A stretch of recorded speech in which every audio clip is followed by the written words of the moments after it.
কমেন্টেও অনেকে লিখছে যে কি তুই বিয়ের আগে এত সাজুগুজু করতি, বিয়ের পরে সাজুগুজু করিস না কেন। আমি বলতে পারতাম না, কারণ আমার শাশুড়ি মা চাইতো না যে আমি সাজি, তার ছেলে আমার দিকে তাকাক। এটা যারা আপনারা সুস্মিতাকে দোষী বানাচ্ছেন তারা, আপনি একটু বলুন, একটা মেয়ে, এইটুকু একটা বাচ্চা মেয়ে আর কতটা স্যাক্রিফাইস করবে? একটা সধবা মেয়ের সাজ আমরা দেখছি, আমরা ভদ্রমহিলাকে ছোট করছি না, কিন্তু তিনি এখনো কান টানা দিয়ে কানের পরে রয়েছেন, গলায় হাতে পরে ঘুরছেন, দেখা যাচ্ছে। ওর বিয়ের সময় যেমন সাজ ছিল গয়না, আমি পার্সোনালি এই বিষয়টা আমি নোটিস করেছি। ওর বিয়ের সময়, বিয়ের ভিডিওতে পাশে বসে যেরকম কানে গলায় হাতে পরে রয়েছেন, এখনো তার ছেলে মারা যাওয়ার পরেও কিন্তু তার সেই সাজগুলো আছে। সেই সাজগুলো কিন্তু সুস্মিতার এখন নেই, যেটা ওর থাকার কথা। এই জায়গা থেকে আপনারা কিভাবে ওকে দোষী বলতে পারেন? আপনি ঘরে বসে একটা কমেন্ট করছেন, একটা ভিডিও দেখে কমেন্ট করছেন, আপনি খুব সহজে বলে দিচ্ছেন, কিন্তু যে সাফার করছে আপনি ওর জায়গা থেকে বিচার করুন। প্রত্যেকের ঘরে আমাদের মাও রয়েছে, বোনও রয়েছে, নিজের মেয়েও রয়েছে। আপনার ঘরে হলে আপনি কি করবেন? আমার হাজবেন্ড এত রিস্কি কাজ করে, সে ডিফেন্সে আছে, সে র্যাবে ছিল, সে এত রিস্কি কাজ করে, সে ঘর থেকে বেরোলে আমার চিন্তা থাকতো সে আবার ঘরে কখন ফিরবে, কবে ফিরবে। আমার হাজবেন্ডকে আমার শাশুড়ি মা আমাকে একটু বলেও যেতে দিত না, মানে বলতেও দিত না যে সুস্মিতা আমি যাচ্ছি, আমি যে বলবো তাকে সাবধানে, যে এটাও বলতে দিত না। মানে আমার শাশুড়ি মার কথা ছিল বউয়ের সাথে কোনো কথাই বলা যাবে, বউ বউয়ের মতো তাহলে এরকম হলে বিয়ে দিয়েছে কেন ছেলেকে? আমি কাজের লোক, কাজ করব, ঘরের সব কাজ করব। তো আমি যখন ঘরের কাজ সব করা শুরু করলাম, আমার এইচএসসি পরীক্ষা জুন মাসে 30-24 সালে শুরু হয়েছিল। জুন মাসে, 24 সালের জুন মাসে, হ্যাঁ জুন মাসে 30 এরকম। হ্যাঁ হ্যাঁ, ওই টাইমটায় আমার শাশুড়ি মার কাছে আমি বলছিলাম কি মা আমার তো পরীক্ষা শুরু হয়েছে, আমার একটু পড়তে হবে। তো সে আমাকে মানে আমি সব করতাম, কাজকর্ম সব করতাম, তারপরে নিজের পড়াটা নিজে শেষ করতাম। আমার হাজবেন্ড যদি আমাকে হেল্প করতে আসতো পড়ালেখায়, আমার হাজবেন্ড আমাকে হেল্প করতে চাইতো যে তোমার কোথায় সমস্যা হচ্ছে আমাকে দেখাও, আমি তোমাকে পড়াই। আমার হাজবেন্ডকে আমার শাশুড়ি মা পড়াইতে দিত। মানে জাস্ট ও, আমার মনে হয় না ও দিনের মধ্যে 10 মিনিট ওর হাজবেন্ডের সঙ্গে কথা বলবে বা নিজেদের মধ্যে 10 মিনিট না, একটা ডাকও দিতে পারতাম না, একটা গ্লাস জল সামনে ধরতে পারতাম না। আমার পরীক্ষা চলতেছে, আমি পরীক্ষা দিতে যাব আগামীকালকে সকালে আমার পরীক্ষা। আমার শাশুড়ি মা সন্ধ্যার সময় আমাকে এক গাবলা শাক, তরকারি, মশলা, কাঁচামরিচ এক বাটি দিয়ে গেল, বললো যে এগুলো বেটে কুটে ধুয়ে জল ঝরিয়ে ফ্রিজে উঠায় রেখে যাও, আমি কালকে রান্না করবো। আমি কিছু বললাম না, আমার হাজবেন্ডের মুখের দিকে তাকায় দেখলাম আমার হাজবেন্ডও চুপ। সে তো বলতে পারতো, সে আমাকে কিন্তু প্রচন্ড ভালোবাসে। ভূমিকা তাকেই রাখতে হবে। এখানে মেয়েটা কি বলবে? তাহলে সে দোষী, অলরেডি দোষী এবং আরো দোষী হয়ে যায়। বাড়ির মেয়ে বউটারই দোষ হয়। সে আমার হাজবেন্ড, সে দেখতেছে তার ওয়াইফের পরীক্ষা, তার মা তাকে এতগুলো কাজ দিয়ে গেল, আগামীকালকে ওয়াইফের পরীক্ষা, বাট আমার হাজবেন্ড বলেনি। সে আমার হাজবেন্ড কিন্তু আমি এখনো বলবো আমাকে প্রচন্ড ভালোবাসতো। না না, লুকানো ভালোবাসা, এই গুপ্ত ভালোবাসাটা তো ক্ষতির কারণ হয়ে গেছে। হয় ও সুইসাইড করতে হতে পারছে না, অলরেডি 2বার সুইসাইড করতে গেছিল। আপনারা যারা বলছেন, স্টেটমেন্ট দিচ্ছেন 2বার সুইসাইড করতে গেছে, এটা রোজকার ঘটনা, আমরা এটা দেখি, আমাদের দেখতে দেখতে আমাদের চোখ কান পচে গেছে, আমরা ওই বিষয়ে ইন্টারফেয়ার করি না। কেন?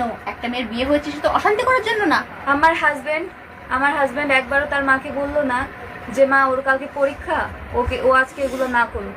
সে তার মা ভক্ত, এতই মা ভক্ত যে সে তার মায়ের মুখের উপর এটা বলতে পারলো না। অথচ রাতে আমাকে ভালোবাসতো বিধায় আমাকে বললো কি তোমার তো খুব কষ্ট হয়ে গেল, কালকে পরীক্ষা, পড়ালেখা করে এতগুলো কাজ করে আসলো, তোমার তো খুব কষ্ট হয়ে গেল। আমি বললাম কি না, তুমি বলছো, আমাকে মুখ দিয়ে বলছো, এটাই অনেক, এটাই অনেক। তুমি যে বুঝতে পারছো যে আমার কষ্ট হয়েছে, এটাই অনেক। তুমি তোমার মায়ের মুখের উপরে বললা না কিছু না ব্যাপার। তো এরকম দেখলাম কি আমার নেক্সট এক্সামও গেল এভাবে, কাজ করে টোরে দিয়ে গেলাম।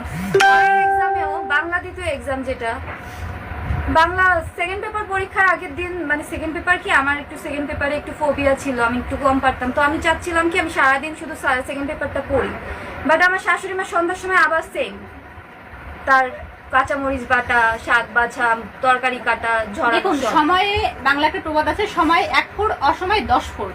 পলাশবাবু সময় যদি 1 ফুট করতে পারতেন, একটা কথা বলতে পারতেন, আজকে তাকে জীবন দিতে হতো না।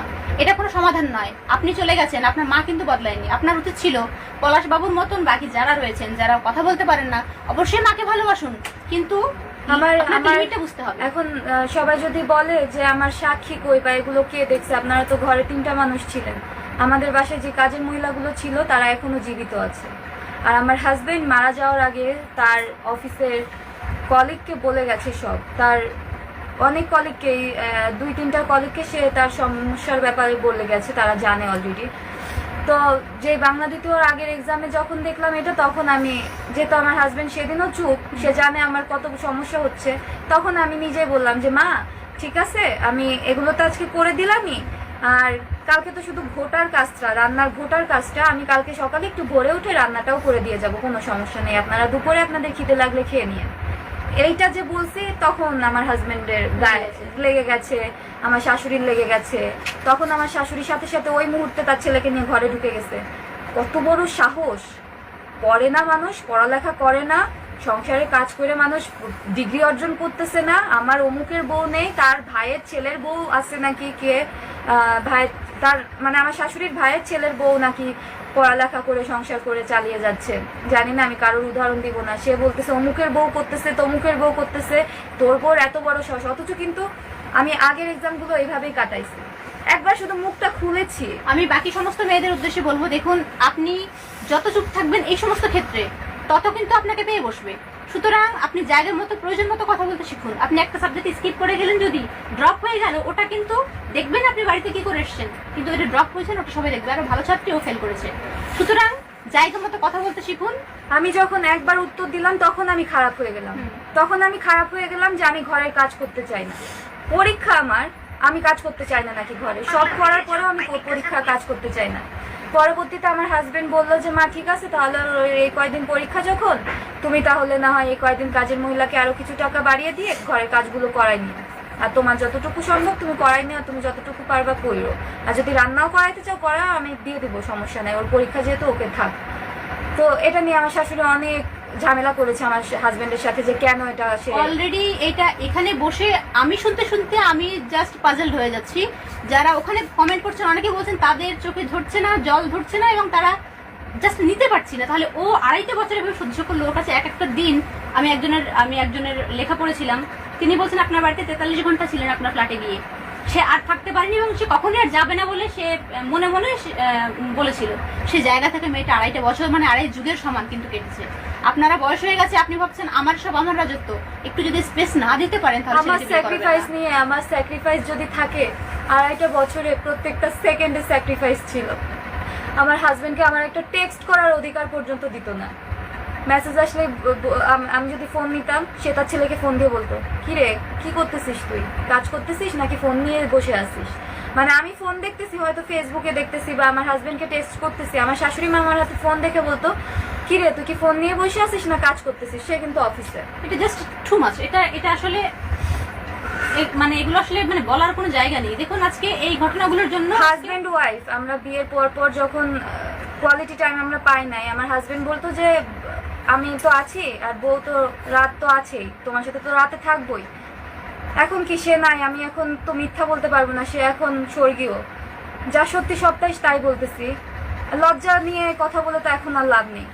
সে আমাকে বলতো সে আমাকে টাইম দিবে রাতে, তো রাতে যখন টাইম দিত, একদিন আমরা হাজবেন্ড ওয়াইফ ঘরের মধ্যে কি করতেছি না করতেছি, তাকে তো মাস্টার বেড দিয়ে দেওয়া হয়েছে, তার ঘরের মধ্যেই ব্যালকনি বাথরুম সব, তার তো আমাদের ঘরের সামনে আসার কোনো প্রশ্নই ওঠে না। অথচ আমাদের ঘরের লাইটটা জ্বালাইছি, সে তৎক্ষণাৎই দরজায় লাথি ধাক্কা, মানে মানে কিল ঘুষি দরজা ভেঙে ফেলতেছে আমার শাশুড়ি বাইরে থেকে। তুই পলাশ, দরজা খোল, দরজা খোল, দরজা খোল, তুই ওকে আমি 9টার দিকে ঘুম পাড়ায় দিয়ে গেছি, এই 12:30টার সময় তুই লাইট জ্বালানো কেন? অথচ আমরা হাজবেন্ড ওয়াইফ ঘরের মধ্যে কি অবস্থায় আছি সে সেটা দেখতেছে না, সে দরজা ভেঙে ফেলতেছে। পরে আমি ঘরের মধ্যেই ছিলাম, আমার হাজবেন্ড উঠে যেয়ে বললো যে মা আমি তো লাইট ধরাই নাই, সুস্মিতা ওয়াশরুমে গিয়েছিল, ও ওয়াশরুমে যাওয়ার সময় লাইটটা ধরাইছে। সে কোয়েশ্চেন করতেছে যে ওয়াশরুমে গেলে তো ওয়াশরুমের লাইট ধরাবে, ঘরের লাইট কেন ধরাবে? কি অবস্থা! আমরা হাজবেন্ড ওয়াইফ ঘরের মধ্যে আছি, তাও তাকে বলতে হবে আমরা রাতে কেন লাইট ধরাইলাম। তারপর থেকে আমার হাজবেন্ড এই 2.5 বছর না, এটা হচ্ছে 2023 সালের জুলাই মাসের ঘটনা। সেই জুলাই মাস থেকে আমার হাজবেন্ড এই যে 7 মে চলে গেল আমাকে ছেড়ে, ওই অবধি রাতে কখনো লাইট জ্বালায় নাই আমার ঘরের। এটা সমাধান না, এরকম লাইট বন্ধ করে রাখা, এরকম বা কথা। সে একবারও তার মা ভক্তির জন্য, মায়ের উপরে ভক্তির জন্য তার মাকে একবারও বললো না যে মা আমরা তো এখন হাজবেন্ড ওয়াইফ, আমরা তো ঘরে থাকতেই পারি, আমাদের কাজ থাকতে পারে কত ধরনের, ও বই পড়তে পারে না, ও বই পড়লে অন্য ঘরে যে পড়বে, ওর পড়ালেখা যদি করতে হয় অন্য ঘরে দে, তুই অন্য ঘরে যাই শো। আপনার শাশুড়ি আরেকটা কথা যে বলেছে যে তার প্রমোশনের ব্যাপার ছিল, তো সেখানে কিছু ঝামেলা হয়েছিল, সে বলছে বাবা তুই পড়। এটা মিথ্যা, এটা টোটালি মিথ্যা। আমার হাজবেন্ডের ঘুম থেকে ওঠার আগে আমি আমার হাজবেন্ডের পরীক্ষার রুটিন অনুযায়ী 3টা পরীক্ষা হয়, সিনিয়র স্কেল পরীক্ষায় মাত্র 3টা পরীক্ষা হয়। তো 3টা সাবজেক্টের গ্যাপ থাকে মাঝখানে, বেশ 10-12 দিনের একটা গ্যাপ থাকে, 10-12 দিন পর পর এক একটা পরীক্ষা হয়।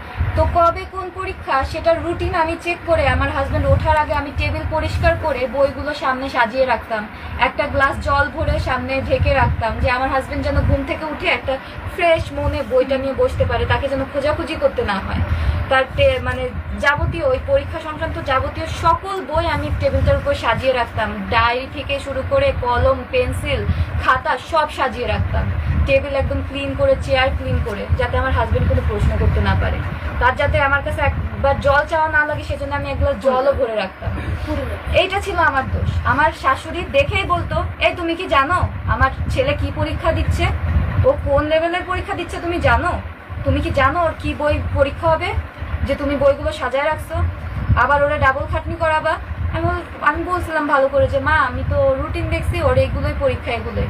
ও বললো না, ওর যা পরীক্ষা ও নিজে নিয়ে বসবে, ওর যা পরীক্ষা ওর সেই বইগুলো নিজে নিয়ে বসবে।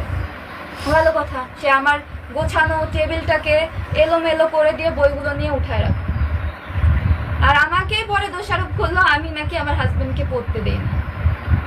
তার মা তাকে রাত পরীক্ষার টাইমে 10টার দিকে শোয়াই দিয়ে যায়, তো আমার হাজবেন্ড বলতো কি, সুস্মিতা মা রুমে গেলে আমাকে বললো তো আমার একটু পড়া আসছে, তুমি আমাকে ফ্ল্যাশ লাইটটা ধরো, আমি একটু পড়বো।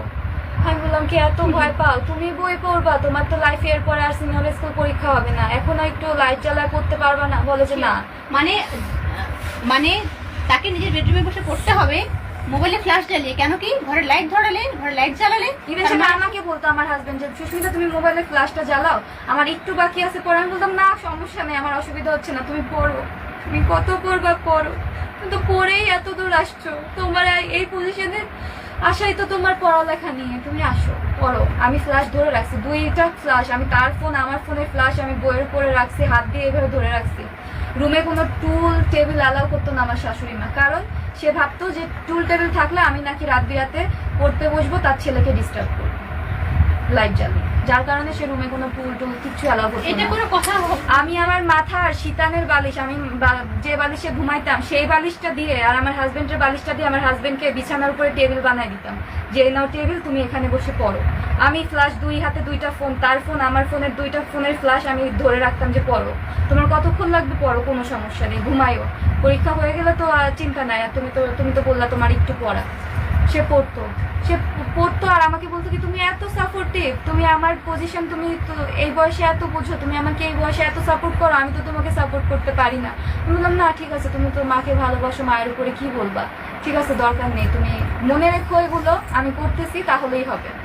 ও আমাকে নিজে প্রশ্ন করতো তুমি এত কিভাবে বুঝো, তুমি আমাকে এত সাপোর্ট কিভাবে করো, আমার এক্সাম, তোমাকে টাইম তো আমি টোটালি। ও আমাকে বলতো যে আমার এক্সাম, তোমার অল্প বয়স, তোমাকে তো আমি টাইম টোটালি দিতে পারি নাই বিয়ের পর থেকে, তারপরেও তুমি আমাকে এতটুকু যে সাপোর্ট করতেছো আমার পড়ালেখার ব্যাপারে, এটাই তো আমার প্রাপ্তি, আমি মনে রাখবো সুস্মিতা, আমি সারা জীবন মনে রাখবো, তুমি একটু স্যাক্রিফাইস করো। আমি বলতাম না, বলতে হবে না, তুমি পড়ো। এইভাবে আসলে যত মানুষ যত পায় তত চায়, তো এই বেশি পেতে পেতে উনি যখন দেখে শুনে যা করে সবটাই সেটা তার আগে, মানে মুখ থেকে বের করার আগে হয়ে যায়, উনি আরো বেশি অ্যাগ্রেসিভ হয়ে গেছে এই কারণে। হ্যাঁ, আমার হাজবেন্ড যখন দেখলো যে বাহ সুস্মিতা তো আমি যেটা বলতেছি সেটাই শুনতেছে, ও স্যাক্রিফাইস তো করেই যাচ্ছে, আমি ওকে রান্না করে খাওয়াতে চাইতাম, খাওয়াতে পারতাম না ওর মার কারণে। ঘরে কোন দিন লাউ দিয়ে ডাল হবে, কোন দিন পেঁয়াজ দিয়ে ডাল হবে, কোনদিন মিষ্টি কুমড়া দিয়ে ডাল হবে, সেটা আমার শাশুড়ি মা ঠিক করে দিচ্ছে। তরকারিতে 1টা আলু দিব না 2টা আলু দিব, সেটা আমার শাশুড়ি মা ঠিক করে দিচ্ছে। মাছ প্রত্যেকদিন 4 পিস রান্না হবে না 8 পিস রান্না হবে, মাছের সাইজ অনুযায়ী আমার শাশুড়ি মা বের করে দিয়ে যেত, আমার সেটুকুই রান্না করতে হতো। মশলা যতটুকু দিয়ে দেবে, ওই তরকারিতে মশলাটা বেশি হচ্ছে না কম পড়ছে, নিজের মনে হয় আমি একটা কিছু বানাই, স্পেশাল কিছু বানাই আমার হাজবেন্ডের স্পেশাল কিছু বানাতে দিত না। আমি বানিয়েছিলাম, আমি পরোটা বানিয়েছি আমার হাজবেন্ডকে খাওয়ানোর জন্য, আমি চাইনিজ কিছু আইটেম বানিয়েছিলাম, বাসমতি চালের যে মানে স্পেশাল যে পোলাওটা হয়, শাহী পোলাও, পরোটা, লুচি, মোগলাই পরোটা, কিচ্ছু খেতে দেয় না আমার হাজবেন্ড। কি কেন, মানে কি বলছে? তেল খরচ হয়ে যাবে না বাবা, তেল এগুলো খাস না, তো শরীরের জন্য ক্ষতি। একটা 30-35 বছরের ছেলে তার এখনই খাওয়ার বয়স, উনি ওনার বয়স। না না না, এখানে তো আর একটা ভুল কি, আমি তো প্রতিদিন খাওয়াইতাম না, মাসে প্রত্যেকটা মাসে ধরেন একটা আইটেম ট্রাই করতাম যে আজকে এই আইটেমটা করে খাই। আমি তো নতুন বউ, 2 বছর বিয়ে হয়েছে, আমি তো প্রত্যেকদিন এটা করতাম না। আমি তো বুঝি আমার স্বামীর শরীর, তার তেল মশলা খাওয়া নিষেধ, সে ডিফেন্সে আছে, তার শরীর স্বাস্থ্যের দিকে তার খাওয়া মানে ঠিক রাখতে হবে। সে পুলিশে আছে যেহেতু, আর পরে সে ডিফেন্সে আসছে, র্যাবে আসছে পরে, তো মানে সে যেহেতু তার শরীর স্বাস্থ্যের দিকে খেয়াল রাখতে হবে। আমি মান্থলি একটা আইটেম করতাম যে আজকে পরোটা করি, পরের মান্থে নয় মোগলাই পরোটা করে খাওয়াবো। বাট আমি না বুঝতাম না যে আমার শাশুড়ি মা তাকে খেতে দিবে। সে আমি পরোটা বানাইছি, সে একটা পরোটা থেকে একটুখানি ছিঁড়ে আমার হাজবেন্ডের মুখে দেওয়ার সাথে সাথে পরোটাটা নিয়ে চলে গেল, আর খাস না, অনেক তেল। আপনারা যারা এরকম মায়েরা রয়েছেন, যারা এখন প্রায় 3000 প্লাস যারা দেখছেন, 4000-5000 যারা দেখছেন, সবাইকে বলছি আপনারা যারা রয়েছে, আমার ছেলেকে আমি এত ভালোবাসি, অবশ্যই ছেলেকে ভালোবাসুন। মাসিমা